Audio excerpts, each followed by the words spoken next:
20th day of the war. Israel ने आज ये कहा कि उसके टैंक और ज़मीनी सेना बीती रात गाज़ा में घुसे और उन्होंने हमास के कब्जे वाले कई इलाकों को निशाना बनाया। इसके बाद वो वापस इजराइल की ज़मीन पर लौट आए। टैंकों और बख्तरबंद बुलडोज़रों के साथ इजराइल की पैदल सेना ने करीब 1 घंटे तक रात के अंधेरे में उत्तरी गाज़ा में इस ज़मीनी कार्रवाई को अंजाम दिया। इजराइल की सेना ने इसका एक वीडियो फुटेज जारी किया है जो बहुत साफ नहीं है, लेकिन इसमें यह दिख रहा है कि 10 से ज़्यादा टैंक और अन्य बख्तरबंद गाड़ियाँ गाज़ा बॉर्डर पर बनी दीवार को पार करके गाज़ा के अंदर घुस रही हैं और आसपास की इमारतों पर फायरिंग कर रही हैं। हालांकि इजराइल की सेना ने हाल की लड़ाई में कई बार गाज़ा के अंदर कार्रवाई की है, लेकिन ये अभी तक की सबसे बड़ी कार्रवाई है। बताया जा रहा है कि इसका मकसद आगे की लड़ाई के लिए गाज़ा के सीमावर्ती इलाकों को साफ करना है।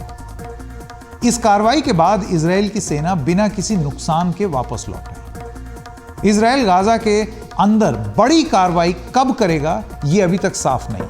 धमकी बहुत टाइम से दी कि 24 घंटे में खाली कर दो, 4 घंटा दे रहे हैं खाली कर दो, ये सारी चीज़ें हुई। लेकिन इजराइल के प्रधानमंत्री बेंजामिन नेतन्याहू ने यह कहा है कि लड़ाई के दौरान जब हम गाज़ा में घुसेंगे तो हम हथियारों से पूरी कीमत वसूल करेंगे।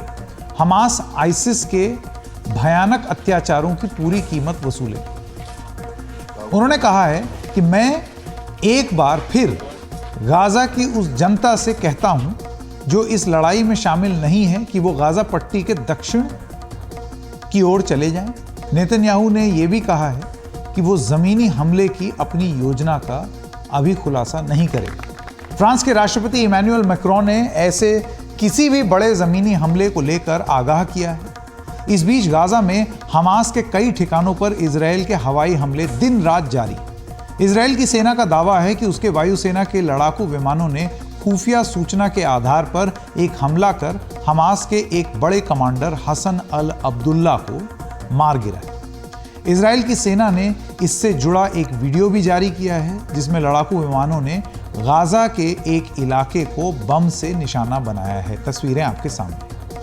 उधर अमेरिका के राष्ट्रपति जो बाइडेन का यह कहना है कि हमास फिलिस्तीन के आम लोगों के बीच छुपा हुआ है। इस बीच फिलिस्तीन के स्वास्थ्य मंत्रालय के ताज़ा आंकड़ों के मुताबिक 7 अक्टूबर से अब तक इजराइल के हमलों में मारे जाने वाले फिलिस्तीनियों की तादाद 7,028 हो चुकी है, जिनमें 2,913 बच्चे बताए गए। उधर हमास के हमलों में मरने वाले इजरायलियों की तादाद 1400 है, जिनमें अधिकतर लोग आम नागरिक हैं। इस बीच इजराइल की सेना ने यह कहा है कि गाज़ा पट्टी में हमास के कब्जे में शामिल लोगों की तादाद 224 है। पहले ये तादाद 222 बताई जा रही थी, लेकिन जैसे जैसे लापता लोगों को लेकर स्थिति स्पष्ट हो रही है, इजराइल बंधकों की तादाद की समीक्षा कर रहा है। अब तक 4 लोगों को हमास ने छोड़ा भी है। इस बीच गाज़ा की करीब 23 लाख की आबादी बुनियादी ज़रूरतों के लिए बुरी तरीके से तरस रही है। इजराइल के हमलों ने गाज़ा के बुनियादी ढांचे को बुरी तरीके से तहस नहस कर दिया। गाज़ा के कई नागरिक इलाके इजराइल की बमबारी से बर्बाद हो चुके हैं। लाखों लोग उत्तरी गाज़ा छोड़कर दक्षिणी गाज़ा की ओर जा चुके हैं, लेकिन अब भी लाखों लोग उत्तरी गाज़ा से निकल नहीं पाए हैं और उनके लिए निकलना आसान भी नहीं है। बमबारी से उजड़े लोग अपने घर छोड़कर जाएं तो कहां जाएं? कई लोग इस स्थिति में हैं कि वो कहीं जा भी नहीं सकते। गाज़ा के अस्पतालों की हालत भी बहुत खराब है। हजारों घायलों के इलाज की सुविधाएं लगभग खत्म हो चुकी हैं। खबरों के मुताबिक इजराइल के 35 में से 15 अस्पताल ईंधन की कमी में गाज़ा के 35 में से 15 अस्पताल ईंधन की कमी से बंद करने पड़े। इजराइल ने गाज़ा में बिजली के अलावा ईंधन की सप्लाई भी काटी हुई।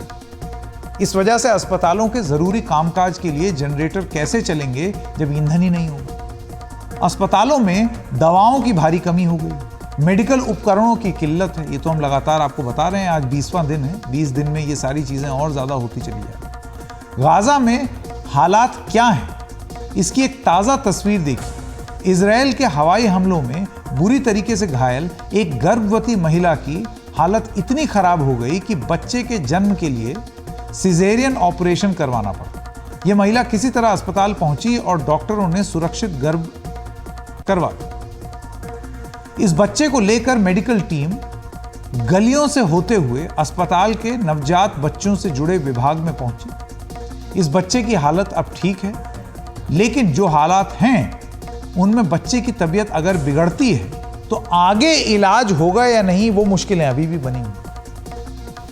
गाजा भूखमरी का शिकार हो गया।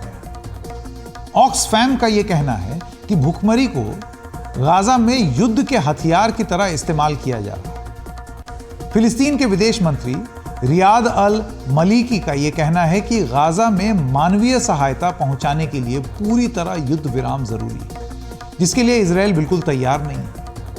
उधर यूरोपियन यूनियन के नेताओं ने भी गाजा में खाना, पानी और मेडिकल सप्लाई पहुंचाने के लिए मानवीय कॉरिडोर बनाने की बात की है और यह बोला है कि बमबारी इसके लिए रोकनी होगी, और अपील की है उन्होंने।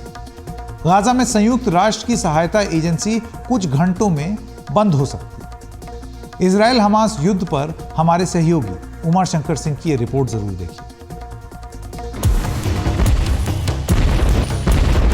गाजा में घुसकर इजरायली सेना की एक छापेमारी। इजराइल डिफेंस फोर्स के मुताबिक टैंक और पैदल सेना ने उत्तरी गाजा के इलाके में हमास के कई ठिकानों और anti tank missile launch post को तबाह कर दिया। फिर ये अपनी सीमा में लौट आए। אנחנו נלחמים בכל העוצמה, בכל החזיתות. עברנו להתקפה. כל איש חמאס הוא בן מוות. इस बीच अमेरिकी राष्ट्रपति जो बाइडेन को लगता है कि हमास के हमले का एक मकसद क्षेत्रीय सहयोग को तोड़ना और Bharat middle east Europe corridor परियोजना को पटरी से उतारना भी हो सकता है। इस परियोजना पर G20 के दौरान भारत, अमेरिका, UAE, सऊदी अरब, फ्रांस, जर्मनी, इटली और यूरोपीय संघ ने दस्तखत किए हैं। I'm convinced one of the reasons Hamas attacked when they did, I have no proof of this, just my instinct tells me, is because of the progress we were making towards regional integration for Israel and regional integration overall. And we can't leave that work behind. तुर्की के राष्ट्रपति Erdogan ने कहा है कि Hamas आतंकवादी संगठन नहीं है, बल्कि आजादी के लिए लड़ने वाला संगठन है। उन्होंने अपना इजराइल दौरा भी रद्द कर दिया। İsrail şehirlerine yönelik eylemlerde benzer manzaralar ortaya çıkmışsa bunları da kesinlikle tasvip etmiyoruz.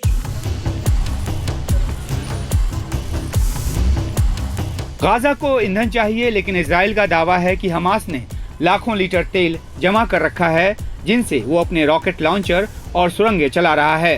जबकि विश्व स्वास्थ्य संगठन ईंधन की कमी के चलते अस्पतालों में भर्ती मरीजों की जान पर खतरा बता रहा है। बिजली की आपूर्ति के लिए ईंधन की आवश्यकता है। कोई भी अस्पताल बगैर ईंधन के कैसे काम कर सकता है? लाइट के बगैर कैसे मरीजों का इलाज होगा? सर्जरी कैसे होगी? इंक्यूबेटर, डायलिसिस मशीन कैसे चलेगी? ईंधन से ही पानी भी साफ होता है, जिससे अस्पतालों को साफ पानी मिलता है, जो एक अस्पताल और उसके मरीजों के लिए बेहद अहम है। हमास का दावा है कि गाजा पर हमले में अब तक 6,500 से अधिक लोग मारे गए हैं। हालांकि अमेरिका और इजराइल का कहना है कि ये बढ़ा चढ़ाकर पेश किया गया आंकड़ा है।